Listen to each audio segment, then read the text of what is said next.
राष्ट्रीय मानवाधिकार आयोग के अध्यक्ष एवं सदस्यों की नियुक्ति के लिए गठित जो समिति होता है में निम्नलिखित में से कौन शामिल नहीं होता है। तो उस समिति में कौन नहीं शामिल होता है, ठीक है। तो आपका राइट आंसर कमेंट करके बताइएगा क्या होगा। सही जवाब हो जाएगा भारत के मुख्य न्यायाधीश जो हैं साथियों, वह शामिल नहीं होते किसमें, राष्ट्रीय मानवाधिकार आयोग के अध्यक्ष एवं सदस्यों की नियुक्ति के लिए, ठीक है। अगला प्रश्न देखिएगा आप सभी कि मानव अधिकारों की सार्वभौमिक घोषणा को संयुक्त राष्ट्र महासभा द्वारा किस वर्ष अंगीकृत किया गया था। तो आप सभी बताइएगा क्या होगा राइट आंसर। तो बिल्कुल राइट आंसर हो जाएगा वर्ष 1948 में। ऑप्शन बी बिल्कुल ही सही जवाब होगा। अगला प्रश्न देखिएगा आप सभी, राष्ट्रीय मानवाधिकार आयोग के अध्यक्ष का कार्यकाल मानव अधिकार संरक्षण संशोधन अधिनियम 2019 के अनुसार कितना निर्धारित किया गया है। तो क्या होगा सही जवाब। तो आप बताइएगा, बिल्कुल राइट आंसर रहेगा ऑप्शन बी 3 वर्ष या 70 वर्ष की आयु तक। ऑप्शन बी आपका बिल्कुल ही सही जवाब होगा। अगला प्रश्न है आपका, संविधान के किस अनुच्छेद के तहत बंदी बनाए गए व्यक्ति को 24 घंटे के भीतर निकटतम मजिस्ट्रेट के समक्ष यानी सामने प्रस्तुत करना अनिवार्य है। तो आप सभी बताएंगे अनुच्छेद 22(2) के अनुसार जो है ऐसा बहुत ही ज़रूरी है, ठीक है। तो ऑप्शन सी आपका बिल्कुल सही जवाब होगा। अगला प्रश्न होगा आपका कि मानव अधिकार संरक्षण अधिनियम 1993 की किस धारा में जो है राज्य मानवाधिकार आयोग का गठन का प्रावधान किया गया है। तो आप सभी बताएंगे क्या होगा राइट आंसर। तो बिल्कुल राइट आंसर हो जाएगा आपका धारा 21 के तहत। किसके तहत, धारा 21 के तहत। ऑप्शन सी बिल्कुल ही सही जवाब होगा। अगला प्रश्न है आपका, DK वासु बनाम पश्चिम बंगाल राज्य वाद निम्नलिखित में से किससे संबंधित है। तो किससे संबंधित होगा। तो आप सभी बताएंगे गिरफ्तारी और पुलिस हिरासत के दौरान पालन की जाने वाली नियमावली, यानी कि पालन की जाने वाली नियमावली। ऑप्शन बी आपका बिल्कुल ही सही जवाब होगा। अगला प्रश्न देखिएगा साथियों आप सभी कि यहाँ पे लिखा है कि निम्नलिखित कथनों पर विचार कीजिए। तो चलिए वन बाय वन पढ़ते हैं और बताते हैं क्या है, ठीक है। तो राष्ट्रीय मानवाधिकार आयोग के पास केवल सलाहकारी शक्तियाँ होती हैं। तो हाँ, ये बिल्कुल सही होगा। और आयोग क्या है, आयोग मानव अधिकारों के उल्लंघन के मामलों में स्वयं संज्ञान ले सकता है। तो क्या ऐसा भी है, हाँ ऐसा भी सही है। तो इसमें से पूछ रहा है कि उपरोक्त में से कौन सा कथन सत्य है।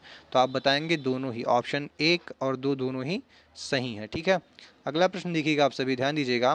अंतर्राष्ट्रीय नागरिक एवं राजनीतिक अधिकार प्रसंविदा को संयुक्त राष्ट्र संघ द्वारा कब अपनाया गया था साथियों। तो आप सभी बताएंगे कब अपनाया गया था। तो बिल्कुल राइट आंसर हो जाएगा 16 दिसंबर 1966 को अपनाया गया था। ऑप्शन बी बिल्कुल ही सही जवाब होगा। अगला प्रश्न देखिएगा साथियों आप सभी, संविधान के अनुच्छेद 39(1) के संबंध में निम्नलिखित में से कौन सा कथन सत्य है। तो साथियों जो आर्टिकल 39A होता है वह क्या करता है। तो आप सभी बताएंगे, यह समान न्याय और मुफ्त कानूनी सहायता प्रदान करता है। कौन, आर्टिकल 39A, यानी ऑप्शन बी आपका बिल्कुल ही सही जवाब होगा। अगला प्रश्न देखिएगा आप सभी, राष्ट्रीय मानवाधिकार आयोग अपनी वार्षिक रिपोर्ट किसे प्रस्तुत करता है। तो साथियों जो राष्ट्रीय मानवाधिकार आयोग होता है वह अपना वार्षिक जो रिपोर्ट होता है वह किसे प्रस्तुत करता है। तो आप सभी बताएंगे केंद्र सरकार को। किसे, केंद्र सरकार को। ऑप्शन सी आपका बिल्कुल ही सही जवाब होगा। अगला प्रश्न देखिएगा साथियों, यहाँ पे एक कथन दिया गया है और कार्य दिया गया है, तो आपको बताना है, ठीक है।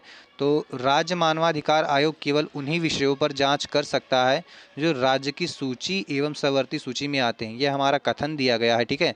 और इसका कारण क्या है, तो कारण भी एक बार देख लीजिएगा कि यदि किसी मामले की जांच राष्ट्रीय मानवाधिकार आयोग पहले से कर रहा है तो राज्य आयोग उसमें हस्तक्षेप नहीं कर सकता है। तो यह बिल्कुल ही सही जवाब होगा। यानी कि ये जो पे कथन दिया गया है उसका जो कारण है सही व्याख्या कर रहा है। तो ऑप्शन ए पे आप टिक लगाएंगे। ए और आर दोनों ही सही है, यानी कि कथन और कारण दोनों ही सही है तथा जो कारण है वह कथन की सही व्याख्या करता है। अगला प्रश्न देखिएगा साथियों आप सभी ध्यान दीजिएगा। प्रश्न है कि कार्यस्थल पर महिलाओं के यौन उत्पीड़न की रोकथाम के लिए एवं निवारण के लिए सर्वोच्च न्यायालय ने किस ऐतिहासिक वाद में व्यापक दिशा निर्देश जारी किए थे। तो आप सभी किसमें बताएंगे। तो आप सभी बताएंगे विशाखा बनाम राजस्थान राज्य मामले में। ऑप्शन ए आपका बिल्कुल ही सही जवाब हो जाएगा साथियों। अगला प्रश्न आप सभी देखिएगा, संयुक्त राष्ट्र बाल अधिकार कन्वेंशन के तहत निम्नलिखित में से कौन सा अधिकार बच्चों के अधिकारों में सम्मिलित है। तो आप सभी बताएंगे क्या सम्मिलित है या शामिल है। तो बिल्कुल राइट आंसर आप हो जाएगा जीवन और विकास का अधिकार, ये भी शामिल है। और दूसरा है आपका सहभागिता का अधिकार, ये भी शामिल है। और संरक्षण का अधिकार, यह भी शामिल है। नहीं कि उपरोक्त सही आपका बिल्कुल सही जवाब होगा। अगला प्रश्न देखिएगा साथियों, उत्तर प्रदेश राज्य मानवाधिकार आयोग का मुख्यालय कहाँ स्थित है। तो उत्तर प्रदेश राज्य मानवाधिकार आयोग का जो मुख्यालय साथियों वह हमारा लखनऊ में है। कहाँ पे है, लखनऊ में है। ऑप्शन बी लखनऊ आपका बिल्कुल ही सही जवाब होगा। अगला प्रश्न देखिएगा साथियों, यहाँ पे तीन जो है कथन, चार कथन दिए गए हैं। तो इसमें बोल रहा है कि निम्नलिखित घटनाओं को उनके कालानुक्रम में व्यवस्थित कीजिए। तो क्या है आपका कि मानव अधिकार संरक्षण अधिनियम लागू होना, मानव अधिकारों की सार्वभौमिक घोषणा, राष्ट्रीय महिला आयोग अधिनियम और बाल अधिकार संरक्षण आयोग अधिनियम। तो इनको आपको क्रम से क्या करना है, व्यवस्थित करना है। तो सबसे पहले आप बताएंगे कि मानव अधिकारों की सार्वभौमिक घोषणा की जाती है, ठीक है, यानी कि आपका दो होगा, दो आएगा, कौन सा दो आएगा यहाँ पे लिख लेते हैं। उसके बाद में आपका आएगा कि राष्ट्रीय महिला आयोग अधिनियम बनता है, ठीक है, तो तीन हो जाएगा आपका। और उसके बाद में आपको देखेंगे मिलेगा कि मानव अधिकार संरक्षण अधिनियम लागू होता है, तो एक हो जाएगा। और उसके बाद में आपको चार ही बचता है, यानी कि बाल अधिकार संरक्षण आयोग अधिनियम, ये सबसे लास्ट में होता है। तो इन चारों में लास्ट में दिया गया है, लेकिन दो तीन कहाँ पे आपको देखने को मिल जाएगा, ऑप्शन ए में देखने को मिल जाएगा, दो तीन एक, यानी कि ऑप्शन ए आपका बिल्कुल ही सही जवाब हो जाएगा। अगला प्रश्न देखिएगा साथियों, आप सभी यहाँ पे सूची दी गई है कि सूची एक को सूची दो को सूची दो के से सुमेलित करना है, ठीक है। तो यहाँ पे सूची एक दी गई है, अस्पृश्यता का अंत किससे होगा। तो अस्पृश्यता का अंत जो है साथियों या कौन करता है, तो आप बताएंगे कौन सा अनुच्छेद करता है। तो आप लोग कमेंट करके बताइएगा कि अस्पृश्यता का अंत जो है साथियों वह कौन करता है। तो अनुच्छेद 17 कौन करता है, कौन करता है, आर्टिकल 17 जो है वह अस्पृश्यता का अंत करता है। उसके बाद में है आपका मानव दुर्व्यापार एवं बलात् श्रम का निषेध है, कौन सा अनुच्छेद प्रदान करता है। तो आप क्या बताएंगे साथियों, तो आप बताएंगे कौन सा, तो बताएंगे आर्टिकल 23, कौन सा, आर्टिकल 23, ठीक है, आर्टिकल 23। फिर आपका आता है प्राथमिक शिक्षा का अधिकार, आप लोग बताइएगा एक एक करके बताइएगा, इसके बाद में डी वाला भी बताइए, ठीक है। तो प्राथमिक शिक्षा का अधिकार जो है आपको कौन सा अनुच्छेद देता है। तो आप सभी क्या बताएंगे, आप सभी बताएंगे अनुच्छेद 21A आर्टिकल 21 ए बताएंगे, ठीक है। और अगला आप देखिएगा आखिरी आपका पर्यावरण संरक्षण एवं संवर्धन जो है आपका कौन सा अनुच्छेद देता है। तो आप सभी बताएंगे अनुच्छेद 48A, कौन सा, आर्टिकल 48A आपका, ठीक है, बिल्कुल राइट आंसर होगा। अगला प्रश्न देखिएगा साथियों, मानवाधिकार संरक्षण अधिनियम के तहत निम्नलिखित में से कौन सा निकाय या जो है प्राधिकरण जो है स्वतः संज्ञान लेकर मानवाधिकार उल्लंघन की जांच नहीं कर सकता। तो आप सभी अपना राइट आंसर कमेंट करके बताइएगा। तो इसमें जो आपका राइट आंसर हो जाएगा साथियों वह हो जाएगा आपका ऑप्शन सी मानवाधिकार न्यायालय, जो कि जिला स्तर पर होता है। ऑप्शन सी आपका बिल्कुल ही सही जवाब होगा। अगला प्रश्न देखिएगा आप सभी कि पुलिस हिरासत में मृत्यु या बलात्कार के मामलों में मजिस्ट्रेट की जांच का प्रावधान दंड प्रक्रिया संहिता भारतीय नागरिक सुरक्षा संहिता की किस धारा के अंतर्गत आता है। तो कौन सा आपका राइट आंसर होगा बताइएगा कमेंट करके। तो बिल्कुल राइट आंसर हो जाएगा धारा 176 पहला ए, ठीक है, धारा 176 एक ए, ठीक है। तो ऑप्शन सी आपका यहाँ पे बिल्कुल सही जवाब होगा। अगला प्रश्न आप सभी देखिएगा, राष्ट्रीय मानवाधिकार आयोग के संबंध में निम्नलिखित में से कौन सा एक अपवाद है। तो अपवाद के रूप में इसमें कौन सा है। तो आप सभी एक वन बाय वन करके देखते हैं, फिर देखते हैं क्या होगा, ठीक है। तो यहाँ पे देखिएगा कि यह एक संवैधानिक निकाय है, तो यह राइट आंसर होगा।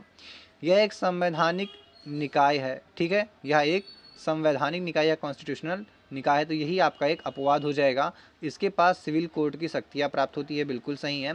इसके द्वारा की गई सिफारिशें बाध्यकारी नहीं होती हैं, ये भी सही होती हैं।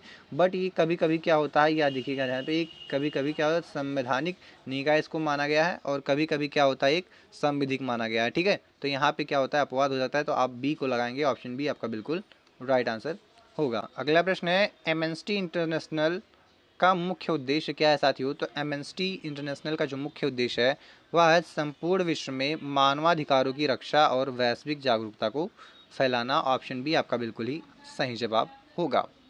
अब चलिए कुछ टॉपिक्स रिवीजन के तौर पे देख लेते हैं यहाँ पे कि एनएचआरसी संरचना, इसमें एक अध्यक्ष होते हैं और 5 जो होते हैं वो पूर्णकालिक सदस्य होते हैं और 7 पदेन सदस्य होते हैं, जो कि संशोधन 2019 के अनुसार यह जो है नवीनतम इसका मॉडल है, ठीक है। अगला देखिएगा कि आपका इसका कार्यकाल नियम क्या है। ये एनएचआरसी और एसएचआरसी अध्यक्ष एवं सदस्यों का जो कार्यकाल होता है वह 3 वर्ष होता है या 70 वर्ष की आयु जो भी पहले पूरा होता हो वही है। और पुनर्नियुक्ति के जो है पात्र होते हैं, पुनर्नियुक्ति के पात्र होते हैं, उनको पुनः जो है नियुक्त किया जा सकता है। यूडीएचआर दिवस जो है 10 दिसंबर 1948 को अंगीकृत किए जाने के कारण जो है प्रति वर्ष जो है 10 दिसंबर को मौलिक अधिकार दिवस जो है मनाया जाता है। क्या है मौलिक अधिकार दिवस कब मनाया जाता है? तो 10 दिसंबर को मौलिक अधिकार दिवस मनाया जाता है। अगला देखिएगा स्थापना वर्ष। भारत में मानवाधिकार संरक्षण अधिनियम 28 सितंबर 1993 से लागू हुआ था तथा एनएचआरसी का गठन जो है 12 अक्टूबर 1993 को हुआ था। अगला है आपका मुख्यालय। एनएचआरसी का मुख्यालय नई दिल्ली और यूपीएचआरसी का जो मुख्यालय है वह लखनऊ में है। ठीक है, यूपी यानी उत्तर प्रदेश का जो स्टेट राष्ट्रीय, क्या राष्ट्रीय नहीं बोलते हैं, राजकीय बोल सकते हैं उसको, तो वह राजकीय स्तर पे जो है लखनऊ में है और जो मुख्यालय है यानी कि राष्ट्रीय जो है वो आपका दिल्ली में है, नई दिल्ली में है। अब इंपॉर्टेंट फैक्ट्स देख लीजिए आप सभी। नियुक्ति समिति में 6 सदस्य होते हैं। कौन कौन होते हैं? प्रधानमंत्री जो कि अध्यक्ष होते हैं, गृह मंत्री, लोकसभा अध्यक्ष, लोकसभा में विपक्ष का नेता, राज्यसभा में विपक्ष का नेता और राज्यसभा का उपसभापति, ये होते हैं। ठीक है, अगला देखिएगा सिविल कोर्ट शक्तियाँ जाँच करते समय एनएचआरसी के पास जो है समन भेजने, साक्ष्य मांगने हेतु सिविल न्यायालय जैसी शक्तियाँ होती हैं। और एक है, क्या है, 1 मिनट, 1 वर्ष की समय सीमा। एनएचआरसी घटना के 1 वर्ष के बीत जाने के बाद मानवाधिकार उल्लंघन के मामलों की जांच नहीं कर सकता है। और मुफ्त कानूनी सहायता अनुच्छेद 39 के अनुसार 42वें संविधान संशोधन 1976 के द्वारा जोड़ा गया था, जो कि राज्यों का यह जो है दायित्व होता है। ठीक है, डीके वसु गाइडलाइंस क्या कहती है कि गिरफ्तारी के समय यानी कि अरेस्ट मेमो जो है बनाना और परिजनों को सूचना देना, 48 घंटे के भीतर मेडिकल जांच कराना जो है अनिवार्य होता है। तो यह रहे हमारे आज के कुछ तथ्य साथियों। ये आपके आरआरबी ग्रुप डी जैसे एग्जाम्स के लिए वेरी वेरी इंपॉर्टेंट है। किसके लिए? आरआरबी ग्रुप डी के लिए वेरी वेरी इंपॉर्टेंट है। और कोई सा भी आप स्टेट एग्जाम ले लिए उसके लिए भी इंपॉर्टेंट है। बट ये जो क्वेश्चन पेपर डिज़ाइन किया गया है साथियों, यह आरआरबी के पर्सपेक्टिव से डिज़ाइन किया गया है। ठीक है, तो मिलते हैं नेक्स्ट वीडियो में, तब तक के लिए जय हिंद दोस्तों।